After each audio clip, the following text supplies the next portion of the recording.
नमस्कार दोस्तों और प्यारे मित्रों, आप सबके लिए आज हम लेके आए हैं भारतीय संविधान से क्वेश्चन जो एग्जाम में बार बार पूछे जाते हैं और यह क्वेश्चन पूछे भी जाते रहे हैं।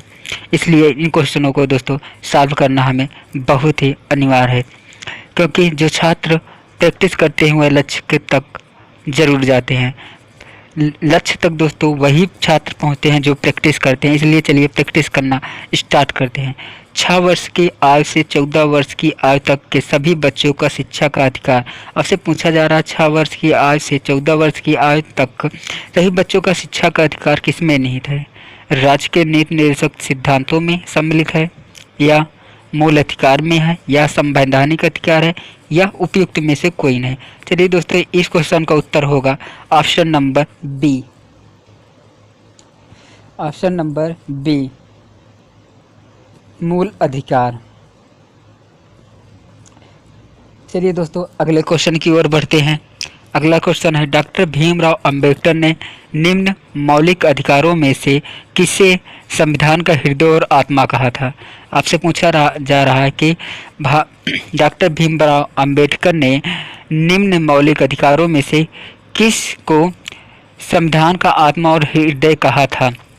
चलिए दोस्तों, ए समानता का अधिकार को, बी स्वतंत्रता के अधिकार को, सी धार्मिक स्वतंत्रता का अधिकार को, डी संवैधानिक उपचारों का अधिकार को। चलिए दोस्तों, इस क्वेश्चन का उत्तर होगा option number D. Option number D. चलिए दोस्तों, आगे क्वेश्चन की ओर हम बढ़ते हैं।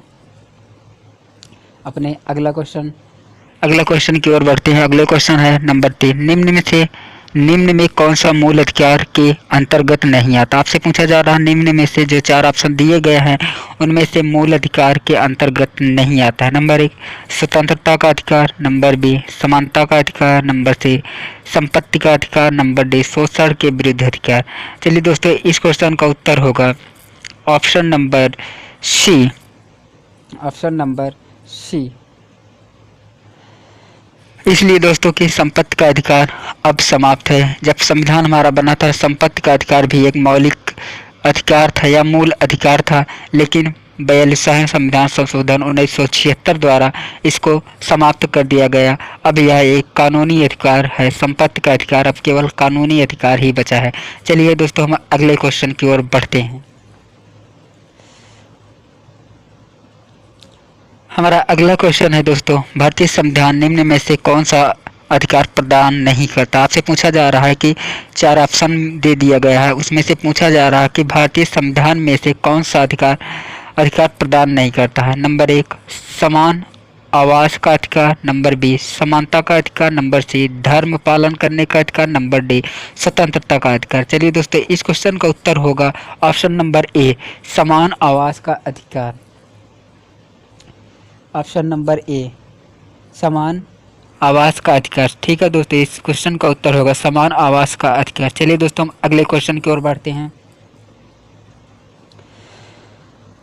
अगला क्वेश्चन नंबर 6 है, मौलिक अधिकार है वाद योग, अवाद योग, लचीले या कठोर। मौलिक अधिकार है। यह MPPC 2005 में भी पूछा गया था दोस्तों। चलिए, इस क्वेश्चन का उत्तर होगा दोस्तों ए। इस क्वेश्चन का उत्तर होगा ए।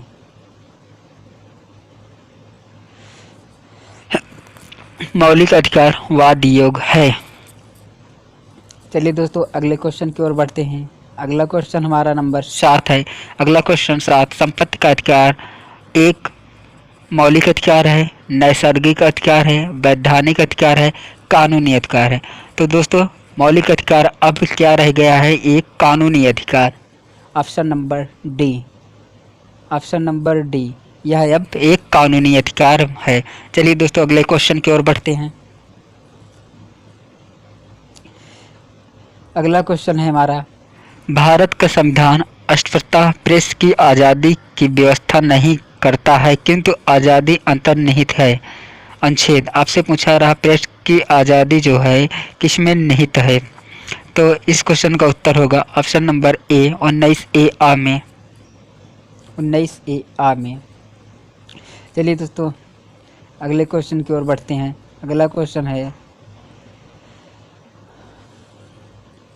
भारतीय संविधान के अनुच्छेद 25 में प्रयुक्त हिंदू शब्द, भारतीय संविधान के अनुच्छेद 25 में प्रयुक्त हिंदू शब्द किससे सम्मिलित नहीं करता। आपसे पूछा जा रहा है जो अनुच्छेद 25 है उनमें कुछ हिंदू शब्द दिया गया है, उन हिंदू शब्दों में से 4 ऑप्शन दिया गया है, कौन सा हिंदू शब्द नहीं सम्मिलित है। बौद्ध को, जैनियों को, पारसियों को, सिखों को। चलिए दोस्तों इस क्वेश्चन का उत्तर होगा option number C, option number C. चलिए दोस्तों हम अगले क्वेश्चन की ओर बढ़ते हैं। अगला क्वेश्चन हमारा है, संविधान के अंतर्गत मूल अधिकारों का संरक्षण कौन करता है। आपसे पूछा जा रहा है संविधान के अंतर्गत मूल अधिकार जो है उनका संरक्षण कौन करता है। तो चलिए दोस्तों इस क्वेश्चन का उत्तर होगा ऑप्शन नंबर सी, सर्वोच्च न्यायालय करता है। सर्वोच्च न्यायालय ही हमारे मूल अधिकारों का संरक्षण करता है। इस क्वेश्चन का उत्तर होगा सी। चलिए दोस्तों आज के लिए 10 सवाल या 10 क्वेश्चन पूरे हो गए। आप लोग वॉच के लिए बहुत बहुत धन्यवाद। चलिए दोस्तों इसी तरह आप वीडियो को देखते रहिए और लाइक, सब्सक्राइब और कमेंट करते रहिए दोस्तों। कमेंट आप ज़रूर करिए दोस्तों और कोशिश करिए कि जो ऑप्शन सही है उसको कमेंट करिए, और अगर वीडियो में कुछ कमी हो तो उसे हमें कमेंट द्वारा बताइए, हम उसको सुधार करेंगे। चलिए दोस्तों वीडियो देखने के लिए धन्यवाद। जय हिंद।